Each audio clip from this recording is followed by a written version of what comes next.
욥의 친구들이 세 차례에 걸쳐 말을 한 것처럼 엘리후도 총 3번에 나누어 말하고 있습니다.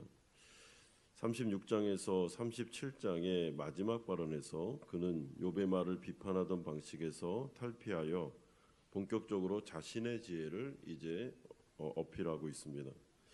오늘 본문에서는 일관성 있게 규범적인 지혜와 어휘가 나오고 있습니다. 욥기서에서 나오는 대부분 친구들이 주장했던 규범적인 지혜는 3가지입니다.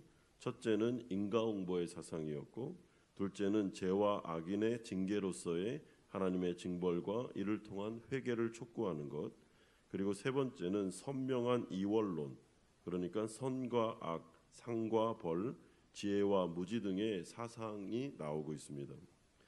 이에 대해서 욥은 하나님의 절대 주권과 그의 자유로우심을 주장하면서 반드시 규범적 지혜만이 존재하는 것이 아님을 수차례 반복적으로 반론을 제기한 바 있습니다. 왜냐하면 자신이 현재 당하는 고난은 인과응보도 아니고 회개할 거리도 아니며 선명한 이원론이 아니라 의로운 고난임을 주장해야 했기 때문입니다. 이러한 배경하에서 엘리후는 오늘 본문을 통해 또다시 하나님의 말씀에 따라서 살면 남은 인생은 행복하게 기쁘게 살 수 있는 반면에 하나님의 뜻을 모르거나 어기면 징벌을 받아 죽게 될 거라는 권성징악의 이분법으로 또한 접근하고 있습니다. 엘리후는 2절을 통해 자신이 아직도 욥을 가르칠 지혜가 많이 남아있다라고 말합니다. 그러면서 그는 자신의 지혜의 출처를 3절과 같이 먼 데서 지식을 얻었다라고 하는데, 여기서 이 먼 데라는 것은 하나님으로부터 직접 받은 계시다라는 뜻입니다. 그러니까 엘리후의 지혜는 거짓일 수가 없는 것입니다. 그래서 4절과 같이 온전한 지혜를 가진 자라고 자신을 주장하고 있습니다. 따라서 이러한 논리에 따르면 욥은 반드시 엘리후의 말을 들어야 합니다.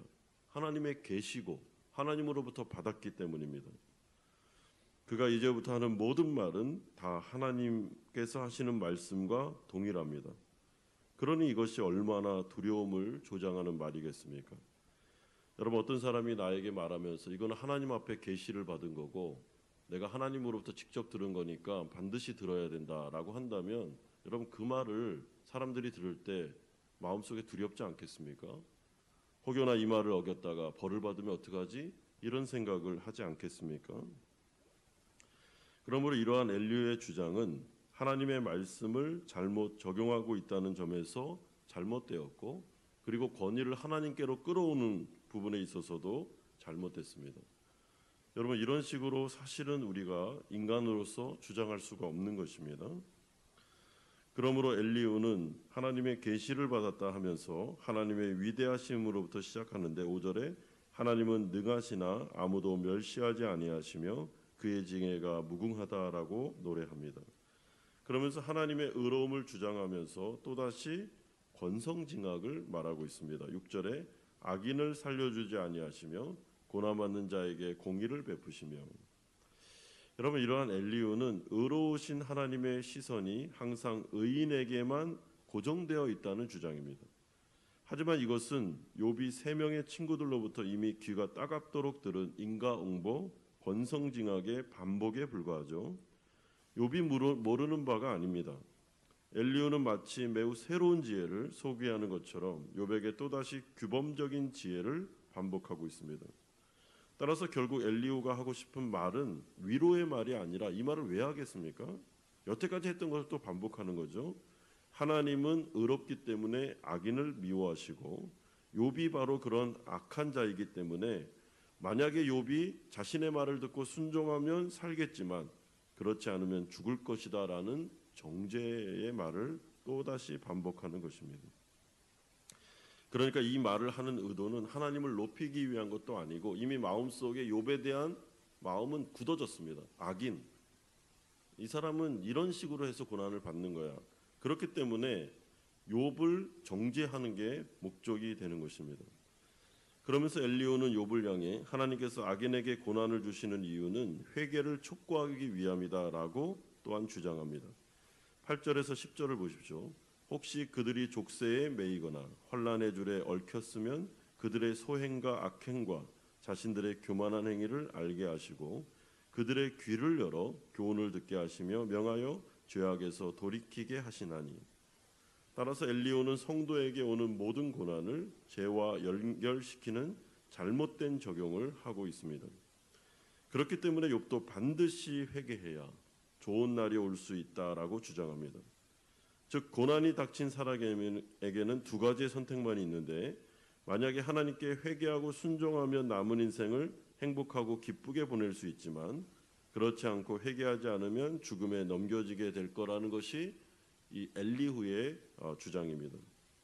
그러므로 이들이 죽는 이유는 12절의 표현대로 지식이 없어 무지하기 때문에 회개하지 않기 때문이라는 식으로 말하고 있습니다. 따라서 엘리후가 결국 욥에게 또 다른 하고 싶은 말은 하나님께서 욥 당신에게 공고한 날과 고난을 허락하신 이유는 죄를 깨달아 회개하게 하심이며 그러므로 나의 지혜의 말을 듣고 귀를 열고 회개하라고 지금 당신에게 해야 될 일은 회개밖에 없다라는 것을 알려주고 있습니다. 여러분 이런 단순한 논리 모든 고난은 다 죄와 악 때문입니다.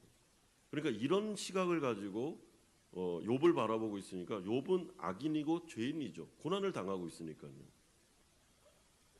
하지만 이러한 엘리후의 비난은 잘못된 것입니다. 여러분 모든 고난은 다 죄 때문에 악 때문에 오는 것은 아닙니다. 고난 중에는 의로운 고난도 있습니다. 그렇기 때문에 이러한 비난은 칼만 손에 안 들었지 욥을 여러 번 자신의 혀의 칼로 죽이는 꼴에 불과합니다. 이처럼 고난과 어려움은 반드시 죄로 인해 기인한 것이다라는 단순하면서도 율법적인 편향된 지혜는 욥과 같이 의로운 고난을 겪는 자들을 두 번 죽일 수 있는 잘못된 지혜요 신학임을 오늘 본문은 우리에게 알려주고 있습니다. 그러므로 우리도 이런 좁은 신학을 가지고 있으면 다른 사람을 판단하게 되고 다른 사람의 또 다른 어려움을 겪게 할 수 있습니다. 그러면서 이제 엘리후는 일반적인 규범적인 지혜를 욥의 경우에 적용합니다. 17절 보십시오. 이제는 악인의 받을 벌이 그대에게 가득하였고 심판과 정의가 그대를 잡았나니 그대는 분노하지 않도록 조심하며 많은 뇌물이 그대를 그릇된 길로 갈게 할까 조심하라. 따라서 엘리야의 주장대로 하면 하나님의 진노를 피하기 위해서는 첫 번째 돈의 눈이 멀어서는 안 됩니다. 왜냐하면 19절의 표현처럼 돈이 아무리 많아도 욥을 고난에서 구원하지 못하기 때문입니다. 두 번째로 20절에서 21절을 보면 악이나 어둠 같은 부정적인 것을 추구하면 안 됩니다. 세 번째는 23절의 표현대로 욥이 지금처럼 하나님을 절대로 원망해서도 안 되고 오히려 찬양을 올려드려야 된다고 말하고 있습니다. 넷째로 25절의 표현처럼 하나님을 바라봐야 합니다. 하지만 하나님을 바라봐야만 이 모든 것을 이기고 회개할 수 있다고 말하고 있습니다.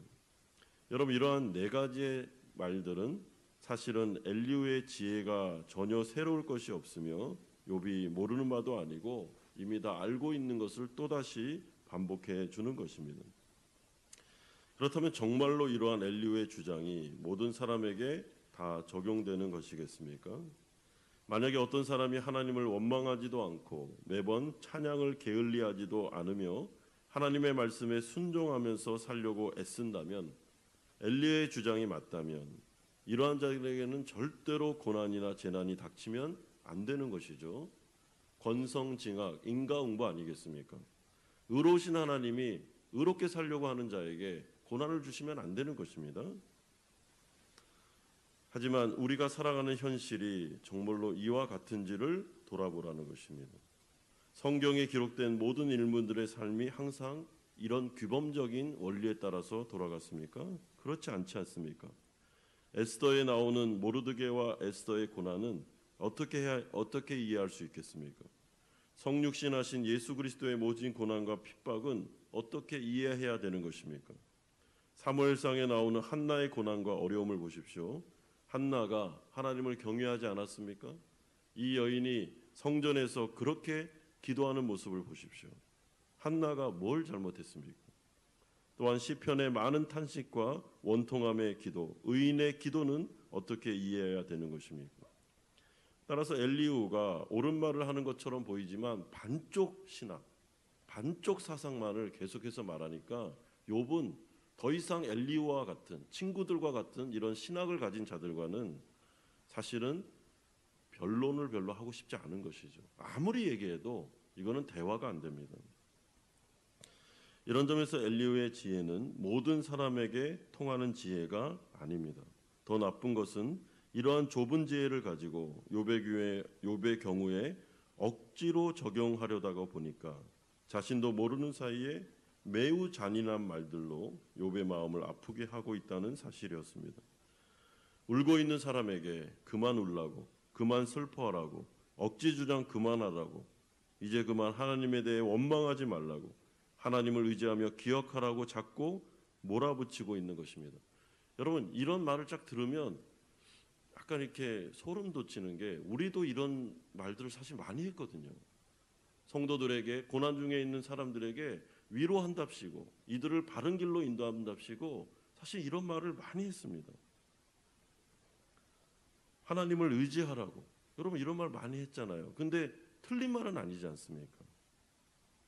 문제는 여러분 모든 말들이 다 성도들의 삶 속에 적용되는 것은 아니라는 것입니다. 그러므로 왜 하나님을 찬양하지 않고 왜 원망하느냐, 이런 말도 조심해야 됩니다. 왜냐하면 그의 상황 속으로 한번 들어가 보십시오. 욥의 상황 속으로 한번 들어가 보세요. 그럼 이런 말을 할 수 있겠습니까? 모든 재산 다 잃고 아내는 떠나가고 자식들 다 죽었고 옆에는 아무도 없으며 몸에선 욕창이 나서 신음하고 있는 이 사람 앞에서 왜 원망해? 왜 울어? 회개하라고 이런 식으로 말하는 것 자체가 엄청난 언어폭력이며 사실은 종교적인 폭력이다라는 것을 오늘 우리 가운데 보여주고 있습니다. 따라서 반복하건대 엘리후의 이런 믿음의 역량은 사실은 하나님의 앞에서 영적인 성장을 이룬 것이 아니라 자신의 좁은 신앙으로 가지고 욥과 같은 의로운 자를 더욱 힘들게 만들고 있다라는 것을 생각할 때 우리도 조심해야 된다라는 것을 기억하셔야 됩니다. 나도 모르는 사이에 다른 성도의 마음에 대못을 박을 수도 있구나. 겸손해야 되겠구나. 내가 그 사람의 처지와 상황을 모를진데 감히 말을 하면 안 되겠구나라는 생각을 하셔야 됩니다. 나는 모든 것을 다 알지 못하며 나의 지혜는 부족하다라는 생각을 가지고 고난과 어려움 가운데 있는 성도가 혹여나 그들이 정말로 죄를 지어서 그런 고난을 당한다 할지라도 여러분, 그들을 판단하실 분은 하나님이시며 우리는 그들을 위하여 기도하고 도와주고 붙잡아주면서 정말 사랑의 마음으로 증거가 나타났을 때에는 이 부분에 대해서 겸손하게 온유한 마음으로 말해주고 그 죄를 회개해야 된다고 말해주고 같이 이 문제를 끌어안고 나가는 것이 성도로서 교회가 해야 될 일임을 우리는 기억하면서 여러분 엘리후의 길을 걷지 마시고 어떻게든지 하나님 사랑, 이웃 사랑을 실천하시는 우리 성도님들 되시기를 주 예수 그리스도의 이름으로 축원드립니다.